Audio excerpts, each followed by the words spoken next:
Hello everyone, আসসালামু আলাইকুম। Welcome back to my channel. কেমন আছেন আপনারা সবাই? আপনাদের মাঝে আমি মুরগি দিয়ে আলুর একটা ঝোল নিয়ে আসলাম।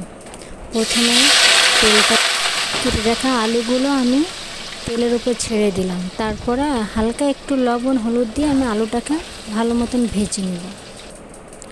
আলুগুলো সুন্দর মতন ভেজে নিব। ভেজে নেওয়ার পরে আমার যে মাংস কেটে রাখা আছে সেগুলো আমি ধুয়ে নিলাম, আগে থেকেই ধুয়ে রাখছি। এখন আমার আলুগুলো ভাজা ভাজা হয়ে গেল।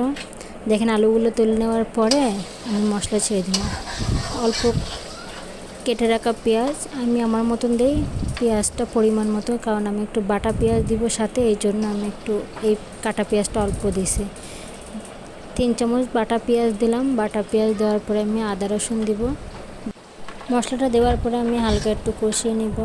কষিয়ে নেওয়ার পর আমার বাকি যে মশলাগুলো থাকে আমি সেগুলো দিয়ে দিব আস্তে আস্তে। আমি যেহেতু পেজে নতুন, তাই আমার একটু ভুল ত্রুটি হলে ক্ষমার দৃষ্টিতে দেখবেন। আমি মরিচটা দিয়ে দিলাম, তারপর হলুদ গুঁড়োটা দিয়ে দিলাম, ধনিয়া গুঁড়ো দিয়ে দিলাম 1 চামচ, জিরা মরিচের গুঁড়া, স্বাদ মতো লবণ। আমি লবণটা শুরুতেই প্রথমে একটু কম দিয়ে থাকি, কারণ যদি আমার কম হয়ে যায় তাহলে পরবর্তীতে আমি বাড়িয়ে নিতে পারবো, কিন্তু যদি আমার লবণটা বেশি হয়ে যায় লাস্টে আমি কোনোভাবে কম করতে পারি না। এই জন্য আমি শুরু থেকে লবণটা কম দিই। কেটে রাখা ধুয়ে রাখা মাংসটা আমি ছেড়ে দিলাম মশলার উপর। তারপর আমি মশলার উপর সুন্দরভাবে কষিয়ে নেব এই মাংসটা যত কষাবেন তত মাংস সুন্দর মজা হয়।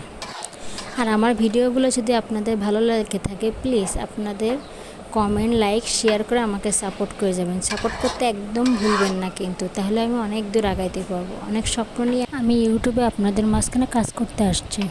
আমি জানি আমার ভালোবাসার মানুষগুলো আমাকে অবশ্যই সাপোর্ট করবে, তাই আমার ভিডিওগুলো সাপোর্ট করবেন এবং আমার পাশে থাকবেন।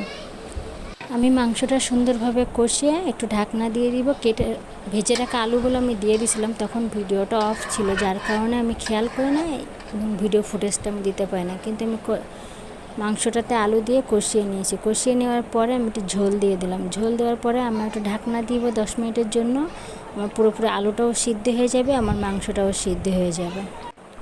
আমি যে রান্নাগুলো আপনাদের দেখাই বেশিরভাগ আমার ঘরে থাকা মশলাগুলো দেখে আমি রান্না দেখি, আমি বাইরে কোনো মশলা ইউজ করি না, এবং এটা আমার ফ্যামিলিতে সবাই খুব পছন্দ করে খায়। আপনারাও ট্রাই করে দেখবেন, ইনশাল্লাহ ভালো লাগবে, এবং আমার সাথে থাকবেন, সাপোর্ট করবেন। শুভকামনা সবাইকে, ইনশাল্লাহ। আল্লাহ হাফেজ, ভালো থাকবেন।